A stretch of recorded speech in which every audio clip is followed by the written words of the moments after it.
ગુરુને માનવા મહત્વનું છે કે ગુરુનું માનવું મહત્વનું છે? ખાલી તમે એવું કહો કે બેન મારા ઘેર બાબાનો ફોટો નથી, આપજો ને, એ નથી મહત્વ. પણ મેઇન મહત્વ કયું છે? બાબા કે છે મુરલીમાં એ હવે કરવાનું છે.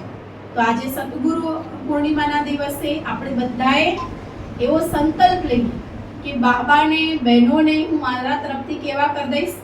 નિશ્ચિંત કરી દઈશ. મારા તરફથી બેનને કોઈ, બાબાને કોઈ ચિંતા રહેશે નહીં. અને બીજું, ગુરુ આજના દિવસે શું આપે? મંત્ર આપે. તો આપણને બાબાએ કયો મંત્ર આપ્યો છે? મન મના ભવ મધ્યાજી ભવ. તો એ બે મંત્રને આપણે શું કરીએ? કાનમાં પક્કા કરીએ કે આજ બાબાએ મને ઉઠતે બેઠતે ચલતે ફિરતે ખાતે પીતે નિયમ લેવડાવ્યો છે. કયો? બાબા કો યાદ કરો.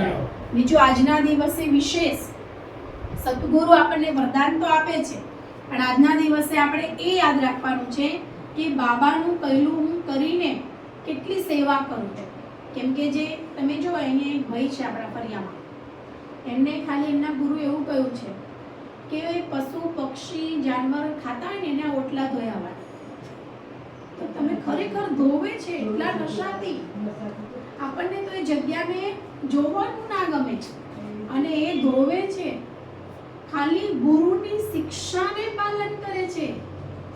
અને ગુરુની શિક્ષાને પાલન કરવામાં દેહ અભિમાન હોય ને તો ના કરી શકાય.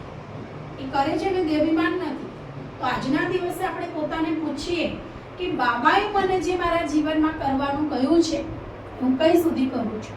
ચેક કર. દેહ અભિમાનથી નહીં, દેહી અભિમાની બનીને આપણે શું કરીશું? આજે ચેકિંગ કરીશું. બાકી આજના દિવસે બાબાના તમને આશીર્વાદ ભરપૂર મળતા રહે.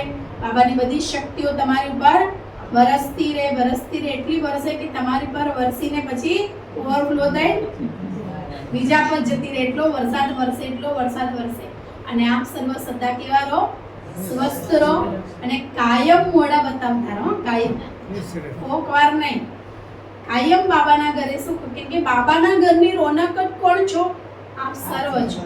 બાબાના ઘરની ફૂલની ખુશ્બુ કોણ છો? આપ છો. તો જેટલા બાબાના ઘરે નજીક રહીશું ને એટલા બાબાને આશીર્વાદ, કૃપા આપણને મળતી રહેશે. અને બીજું બાબાએ કહ્યું છે કે હું કૃપા નથી કરતો. કૃપાનો મતલબ શું થાય? કર પ્રભાવ. સારું કરીશું તો સારું મળશે જ, ડેફિનેટલી મળશે. બાબાને આપણે કહેવાની જરૂર છે નહીં. તો આજના દિવસે હું તમને બધાને તિલક પણ આપું છું. તિલક કયું?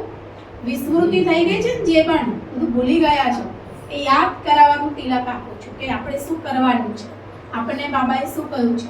અને બાબાના ઘરથી બ્લેસિંગ પણ આપું છું. બ્લેસિંગમાં તમારી અંદર જે રહેલી શક્તિ છે એને જાગૃત કરવા માટે આ શું કરવાનું છે? અલર્ટ થઈને બાબા પાસેથી વરદાન લેવાનું.